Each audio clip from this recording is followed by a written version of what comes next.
Hello. Uh, in this lecture, we'll discuss simplification of context-free grammar. Now, suppose uh, in a context-free grammar,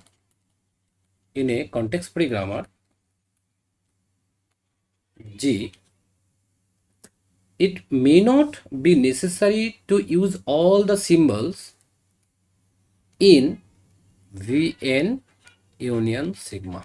That means it is not necessary to use all the non-terminals as well as terminals in the grammar G, or all the productions, all the productions all the productions in P for deriving the sentences, for deriving sentence, right? So it is not necessary to use all the variables, all the terminal symbols, or all the productions from the for a particular grammar. So when we study a context-free language, that is L of G, that is language generated by this context-free grammar. So context-free language, we try to eliminate all those symbols and the productions in G which are not useful for the derivation of sentences. We have to eliminate this. For example, suppose we have a grammar G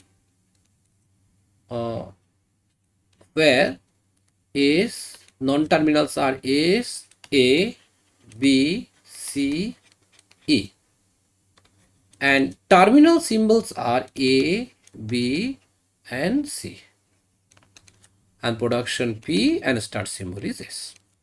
This is the grammar, and where the productions are given, where production P is basically given as S to AB, A to small a, B to small b, B to capital C, E to small c, or null, right? So now from this production rules and by using this grammar J, so the language generated by this grammar is obviously, we can write L of G is basically AB, because A generates, drives the non-terminals A and B drives non-terminal B. So if we put this in this starts from this start production is to AB, then it will generate AB.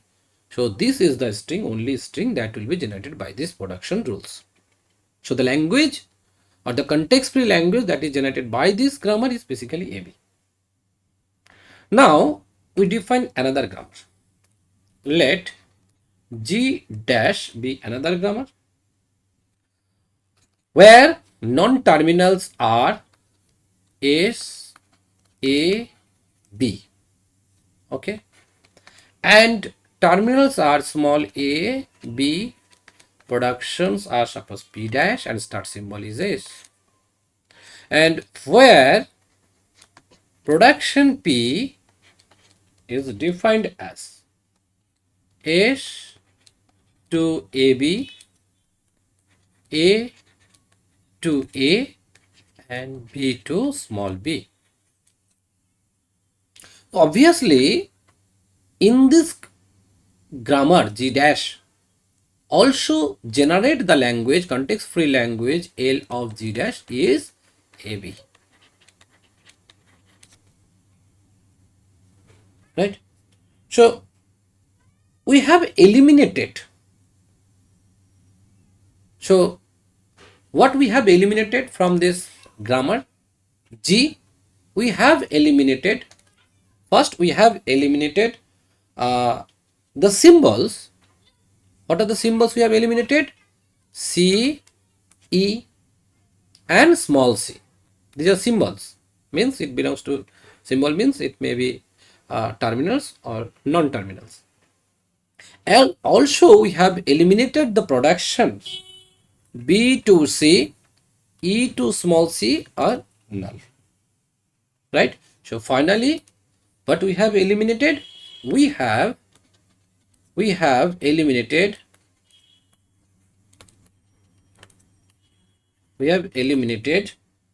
the symbol capital C, capital E, and small c, and the productions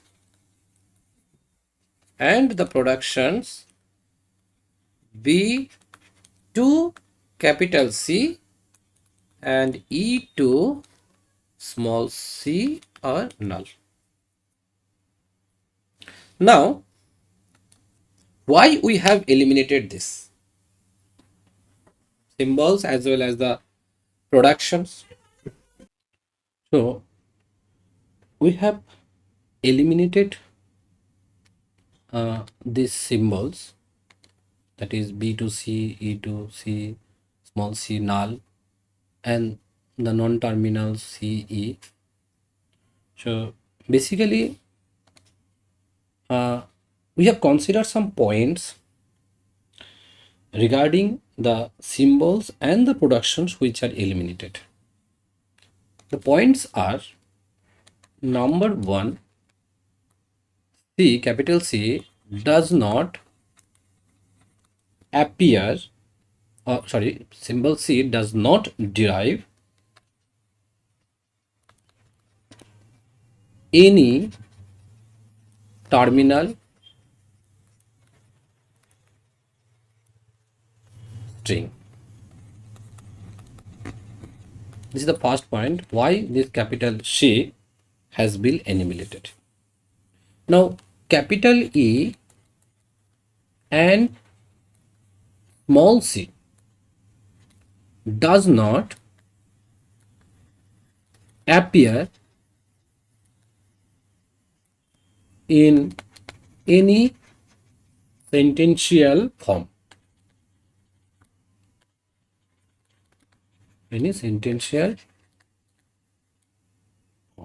That's why we have eliminated this.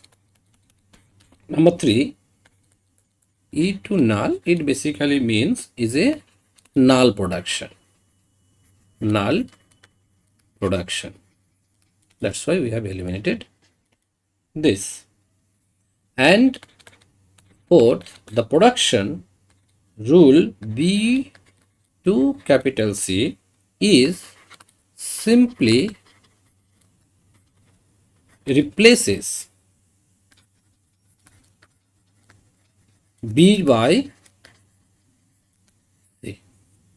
So these are the points we have considered while we eliminating this symbol and the production rules.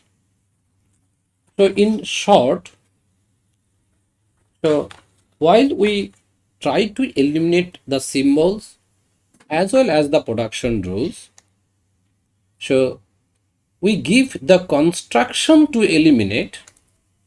So we give the construction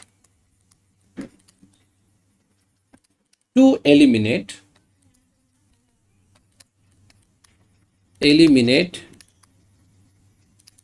number one, variables not deriving terminal string.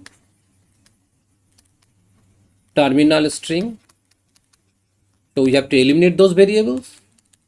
Number two, symbols. It may be variables or non-terminal, or variable or non-terminals as well as the terminal symbols. So symbols not appearing in any sentential form. Sentential form. We have to eliminate this. And number 3, null productions. Null productions also we have to eliminate. And the productions of the form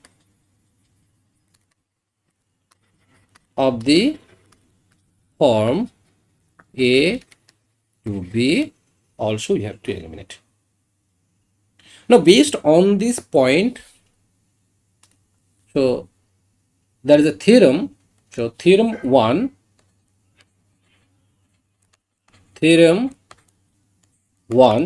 if G is a context-free grammar such that L of G is not equal to empty, so we can find an equivalent grammar which we call G dash, such that each variable in G dash derives some terminal string.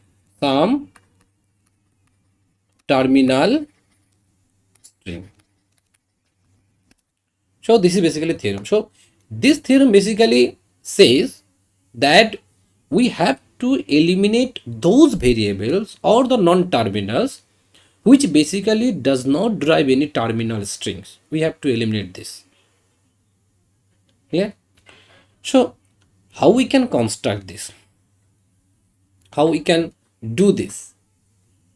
So there is a proof. We prove this. That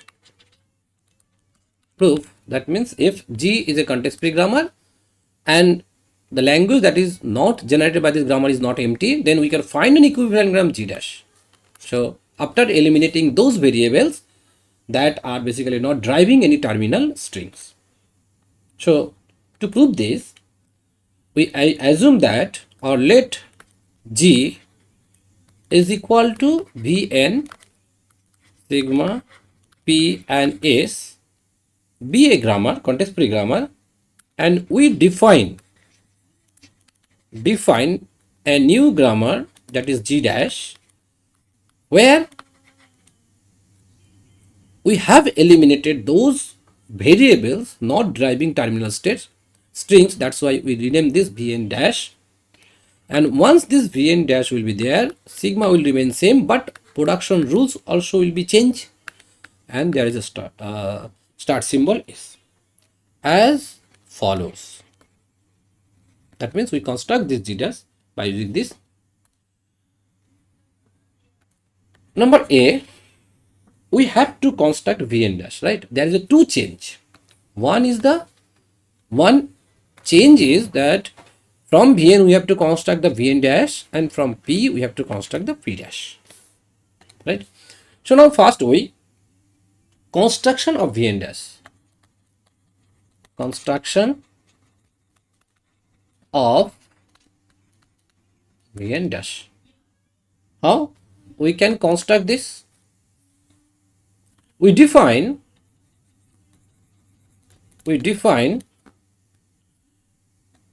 W of I, which is basically a subset of Vn by recursion.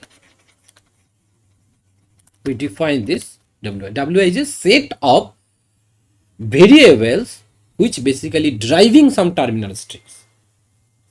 And W1. So we basically define this Wi by recursion, and this Vi should be a subset of the non-terminals of Vn, that is Vn. And W1 will be this: A belongs to Vn such that there exists there exists a production A to W, and W means terminal strings, where W belongs to sigma. That means W is basically constructed using the terminal strings, right? So if there is a production of the form A to W, then A will be in the set W1, and Wi plus 1 will be constructed from Wi union A belongs to Vn such that there exists a or there exists some production A to alpha, where this alpha belongs to sigma union Wi combination of any length, right? So what does it mean? It means this Wi, that means set Wi plus 1 will be constructed from Wi, and those variables will be belongs to Wi plus 1 set, where the production is of that form A to alpha, and alpha is purely constructed by using Wi. That means Wi is already contains the variables which drive some terminal strings as well as terminal strings. So then this A will be belongs to the set of Wi plus 1, right? So by definition of Wi, obviously Wi is a subset of Wi plus 1 for all I, right?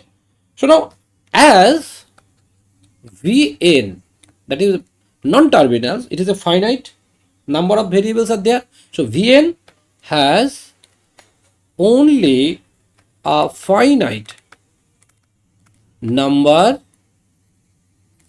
of variables. So after some times W of k is equal to W of k plus 1 for some k less than equal to number of non-terminals. Clear? So this set, when these are equal, we say that Vn dash will be this W of k. So in this manner we can construct the variables that derive some terminal strings. Now we have to construct the P dash. So now B construction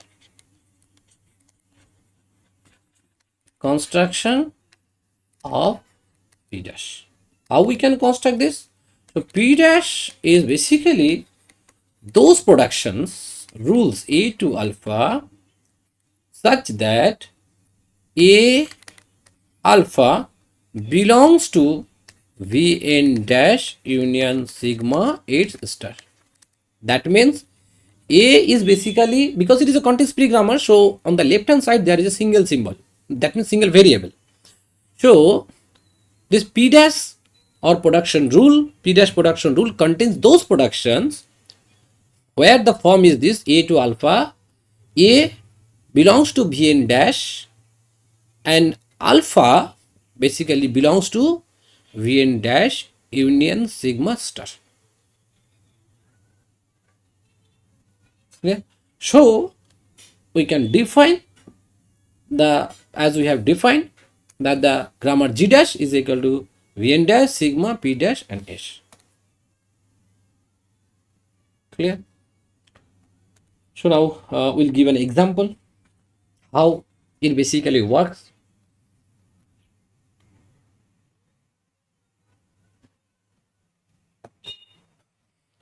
Example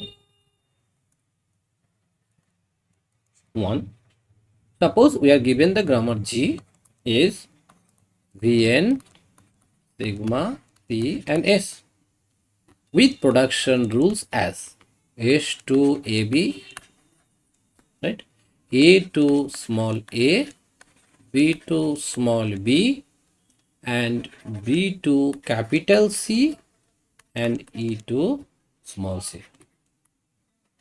We have considered these grammars and we try to find a grammar G dash, clear, such that every variable in G dash drives some terminal string, clear.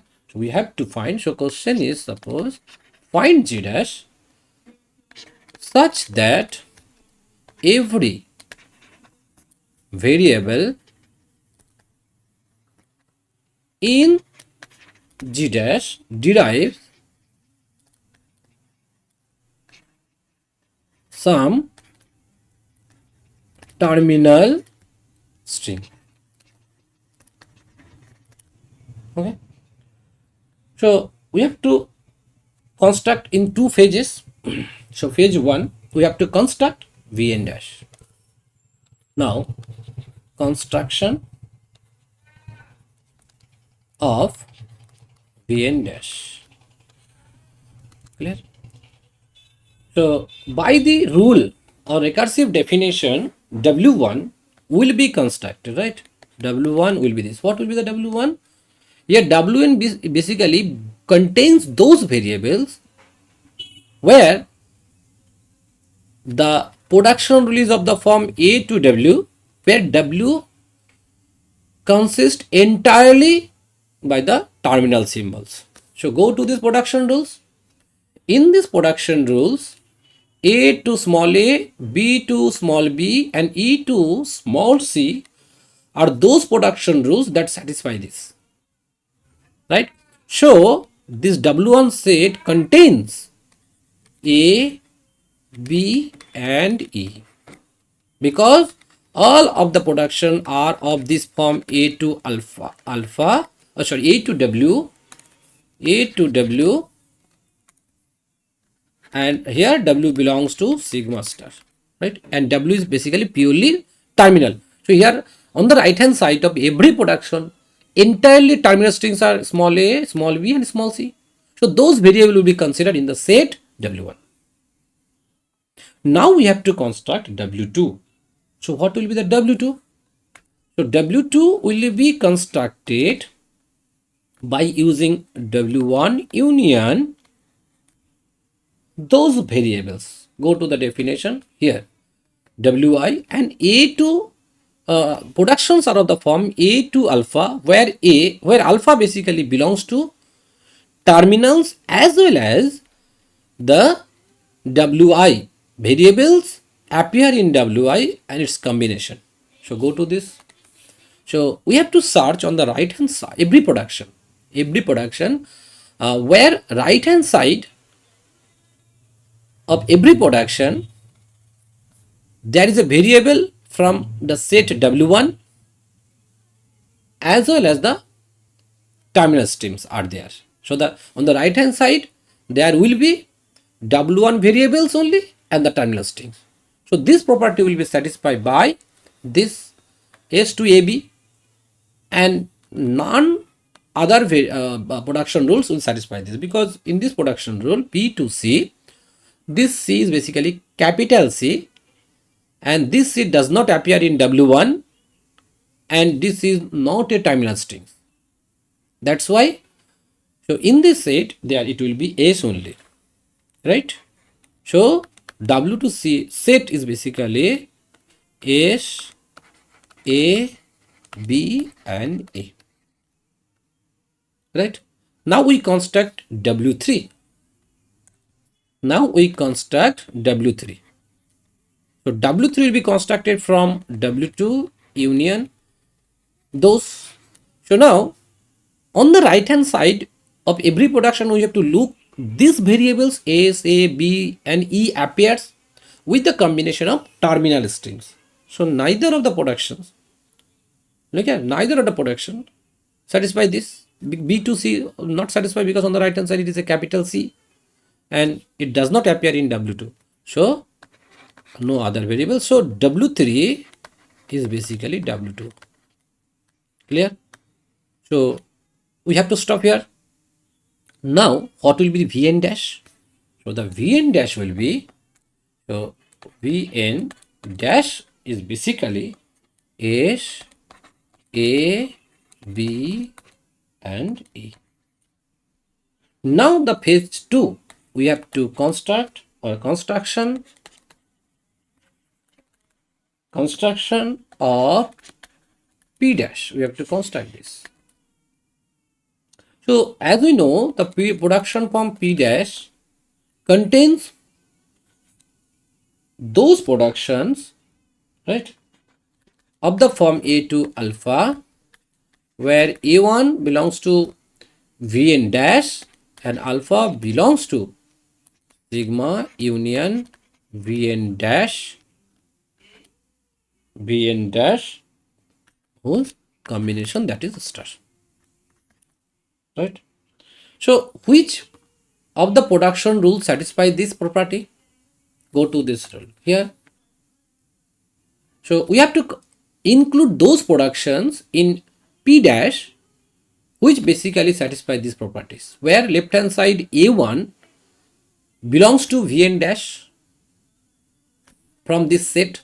That means on the left hand side of every production, these variables will only appear as A, B and E. And on the right hand side, this alpha purely constructed using the terminal as well as this variable. So only these productions S, A, B, this as well as this production rule basically satisfy these properties. B to C does not satisfy this property. So Vn dash, this production will appear S to A, B, A to small a, B to small b and capital E to small c, right? So it is a P dash. So the G dash, that is the new grammar, after eliminating the variables C, capital C we have eliminated, after eliminating the capital C as well as the production B to C, we have construct a grammar G dash with S, A, B and E is the non-terminals. Inputs are A, B and small c. Productions are P dash and S is the star symbol. Yeah. So now the grammar that has been generated by G dash is basically equivalent to L of G. Both the grammar will generate the same context-free language. Now that means in theorem 1, what we have done is basically we try to eliminate those variables which basically does not derive some terminal strings. We have to eliminate this, and also we have eliminated those productions, right? Now we give another theorem. So theorem 2.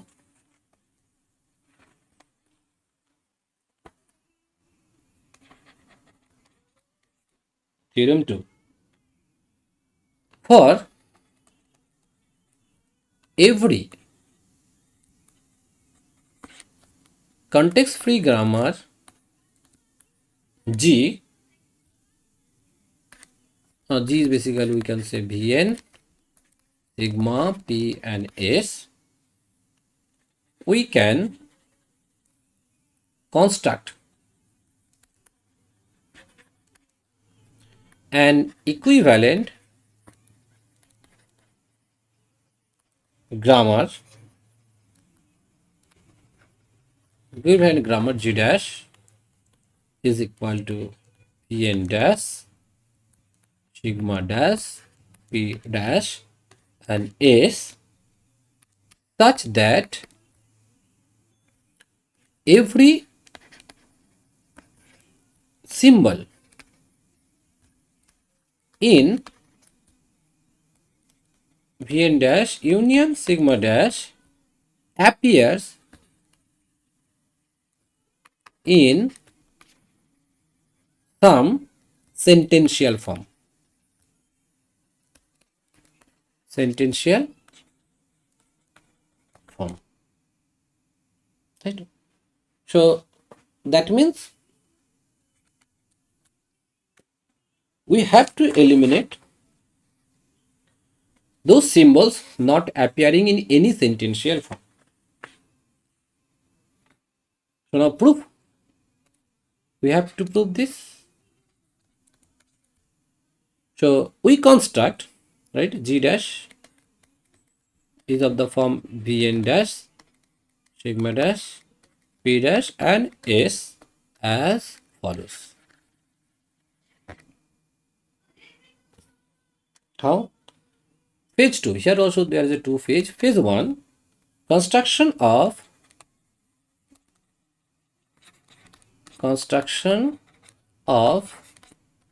W of I for I is greater than or equal to 1. We have to construct this. Okay.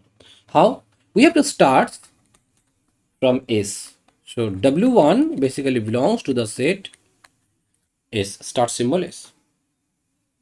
And Wi plus 1 will be constructed from Wi union some X that belongs to Vn union sigma, such that there exists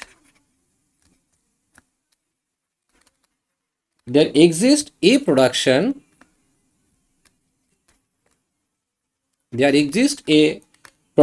of the form A to alpha with A belongs to Wi and alpha containing the symbol X, right?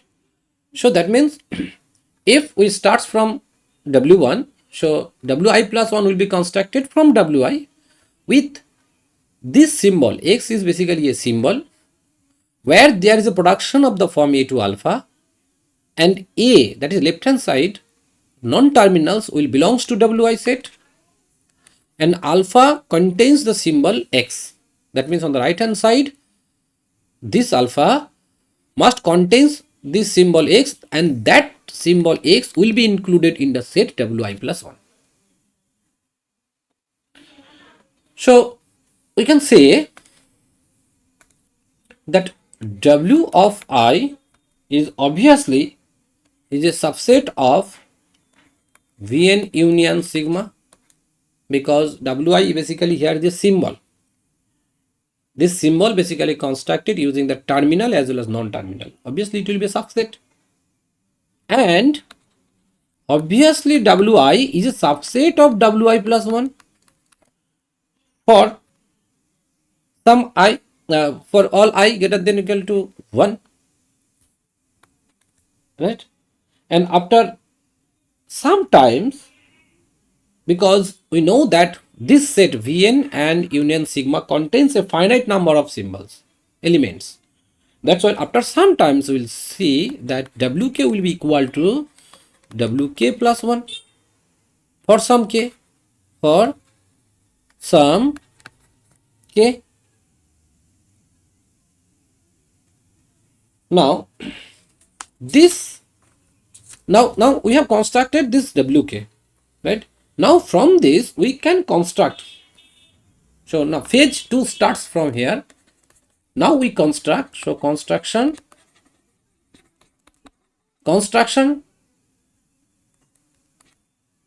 of Vn dash, sigma dash, p dash, and s. Sorry, p dash. We have to construct this. How?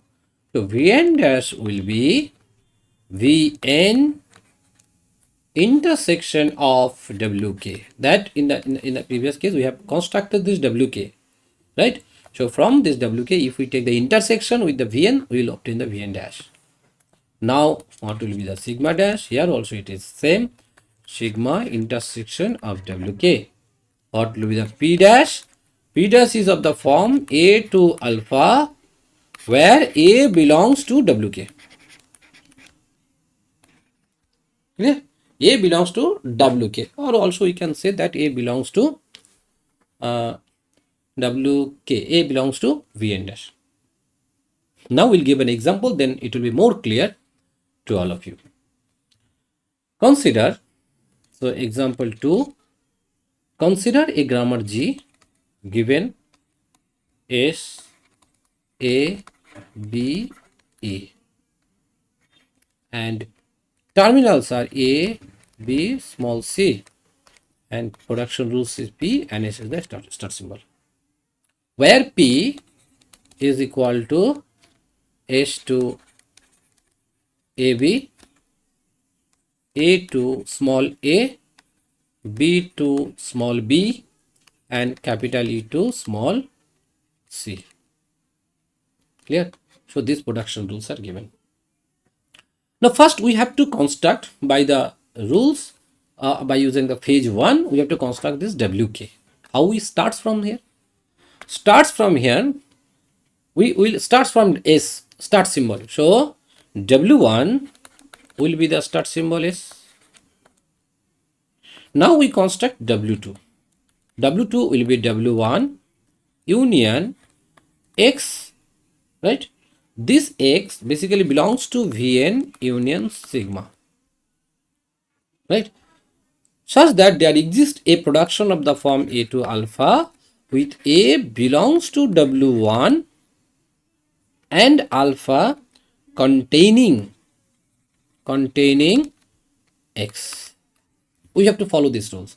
So now W1 is S. Obviously we know that W1 is S. So union, these symbols will appear here. Which symbols? We have to look into the production A to alpha, where A basically W1. So W1 contains a single symbol S. So we have to consider here it will be like this, S to alpha. And alpha will be, so alpha containing these symbols X, this will be into the set W2. So alpha means AB. Here AB, S to AB, this production node S to AB, that means AB is basically this alpha. So this alpha contains the symbol A and B. So we can write here A, B. So the whole set of W2 will be now S, A, B. Now we construct W3. So W3 will be constructed from W2, right? W2 union, again this concept is we have to include those symbols, right? Here the production is A2, but A2 alpha, where A belongs to W2. So we have to consider those production rules where left hand side these variables appears. The set of variables included in the set W2. So in W2, what are the variables appear? Basically is A, B. So look into this set here. W2 is basically contains S, A, B. And on the right hand side, the symbols will appear here. So go to this production rule, S, A, B, right? So in S, A, B, this A and B belongs to W2 set. This W2 set is AB. So we have to consider these symbols A, B. Already we have taken is AB already taken. That's why we have not considered again, right? So AB, will be there. AB will be there. So in this set it will be AB, right? So A, B. So the whole set of W2 is basically S, A, B, small b. Now this is basically the no, sorry, it is W2, W3. Okay, sorry, it will be W3. It will be W3 and it will be W3. Now we construct the W4. So now W4 will be constructed from W3 union of this, and W3 contains the symbols S, A, B, small b. So S, A, B basically variables because it is a context-free grammar. So S, A, B, all the symbols on the right hand side A, B are included into the set. So here no other symbols will basically appear, right? So W3 is basically W4 basically equal to W3. We have obtained this. So phase 1 is complete. Now we have to construct phase B is basically construction of Vn dash, sigma dash, P dash. We have to construct this. So what will be Vn dash? From here we can find Vn dash will be Vn intersection of W3. Okay. So Vn means the non-terminal variable S, A, B and E was there. So it will be S, A, B, E intersection W3 contains only S, A, B, small b. So if we take intersection, the common is S, A, B, right? So Vn dash is basically S, A, B. Now we construct a sigma dash. How sigma dash? Sigma dash is basically sigma intersection of W3. So sigma means it is go to this production rules A, B and C, that is A, B, C, right? So A, B, C will be there. A, B, small c, intersection W3 contains S, A, B, small a, small b. If we take intersection, only the common is AB. So in this way, sigma dash will be constructed. Right? Now the production rule P dash. How P dash will be constructed? So P dash basically follows this rule A to alpha, where this A belongs to W of 3, right? So basically this production will appear W3. So go to this here. So only the variables S, A, B, A and B. So this S, A and B are basically belongs to this W3. So we have to consider only those production rules. So here the production rule is basically S to AB, S to AB, A to small a, B to small b. Right? Now this is the construction of G dash, where it is a Vn dash, sigma dash and P dash and S. Clear? So both the language basically generate the same. So L of G basically L of J dash. Clear? So in this way we can eliminate those symbols that are basically does not appear in any sentential form from the context-free grammars, right? So by using these two rules, we can eliminate what we can eliminate. In summary, we can say that variables not driving terminal strings, we can remove this, and the symbols not appearing in any sentential form, we have to remove this. Yeah, so these are the procedures that we have discussed with example. In this way, we can remove the symbols as well as the variables, including the some production rules. Reduce grammar.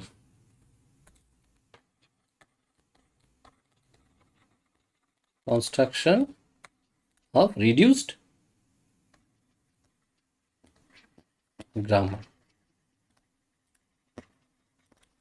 right? So how we construct the reduced grammar? That means given a context-free grammar, we reduce the grammar so that we have to remove some variables that are basically not driving some timeless things. Also, we have to remove those symbols which basically does not appear in any sentential form. Already we know. So step one, how we can construct this reduced grammar? We have to follow step one. In step one, it basically follows the theorem on, as we have discussed, right? And step two, we have to follow the theorem two, right? So theorem one basically removes those variables which basically does not drive any terminal string, and theorem 2 basically removes those symbols which basically does not appear in any sentential form. So after doing the step 2, we will actually find a reduced grammar. Clear? So when we try to reduce a context-free grammar, we have to follow these two steps, step 1 as well as step 2. Step 1 follows the theorem 1 and step 2 follows the theorem 2. So thank you.